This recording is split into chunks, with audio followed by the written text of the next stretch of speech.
Ça doit faire 3 semaines maintenant à peu près, ou un mois, 3 semaines, je sais plus. Hein. Et donc j'ai une de mes amies qui est venue de chez elle dans le centre, et moi de mon côté, j'arrive aussi. Et elle, dans la rue piétonne, elle s'est fait agresser. Donc elle s'en est sortie comme elle a pu. Bon, après elle est arrivée quand même à arriver chez notre amie. Et moi de mon côté, en sortant de la rue piétonne, il est venu juste derrière moi. Je m'en suis pas rendu compte. Moi, il est venu, il m'a touché l'épaule, mais comme ça, hein. Et puis là, il a commencé de me baratiner, il a commencé de m'agresser verbalement. Hein. D'accord. Et d'abord, il m'avait tendu sa main avec un billet de 50 €. Puis il me dit, c'est pour toi. Alors moi, je le regarde, puis je dis, mais j'ai pas de monnaie à vous donner, monsieur, moi, j'ai rien. Puis de toute façon, je vous dois rien. Et puis j'ai dit, c'est quoi, ces 50 €, j'en veux pas. C'est là qu'il m'a répliqué, c'est pour toi, je te les donne parce que je veux coucher avec toi. Et puis bon, bah il m'a dit des mots un petit peu obscènes, hein. Il est parti.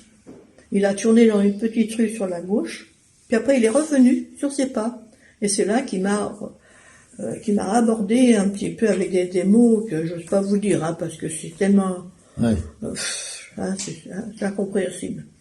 Et alors là, je sais plus ce que je lui ai raconté, j'en sais rien. J'avais pas peur. J'assumais bien la réplique, si vous voulez, hein.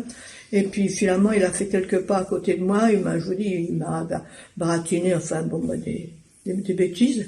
Et là, il est parti, il est retourné sur la petite rue sur la gauche. Là, je suis descendue tout au toit, me suis mis presque dans le milieu de la rue, il y avait personne. Et puis j'ai avancé tout doucement parce que je me suis dit, s'il me tend un piège dans la petite rue, vous savez, dans les petites rues, des fois il y a des petits recoins, et on se dit, un mec qui me saute dessus parce que il a bien pu m'agresser aussi physiquement.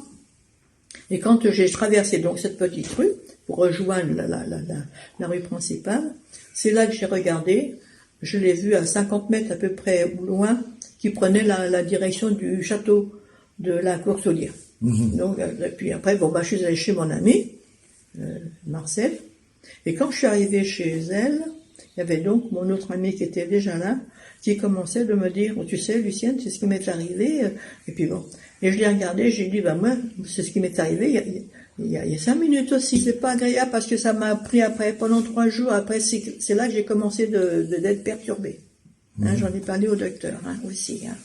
Oui, donc l'agression morale est quand même compliquée. Bah, disons que sur le moment, on assure, mais c'est après, il y a la réaction qui se fait. Moi, c'est mon cas, hein, ce qui s'est produit. Hein. Oui, c'est ça le plus important, c'est que, en fin de compte, ça traumatise. Voilà, exactement. J'ai eu du mal après. Maintenant, je veux tout oublier, je veux essayer de reprendre. Mais ce qu'il y a, c'est que quand arrive le dimanche, j'ai peur.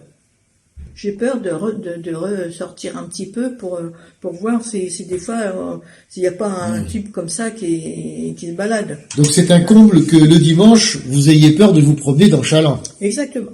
C'est un comble. C'est vrai. Là, moi je me dis si je sors, savoir qui c'est que je vais rencontrer.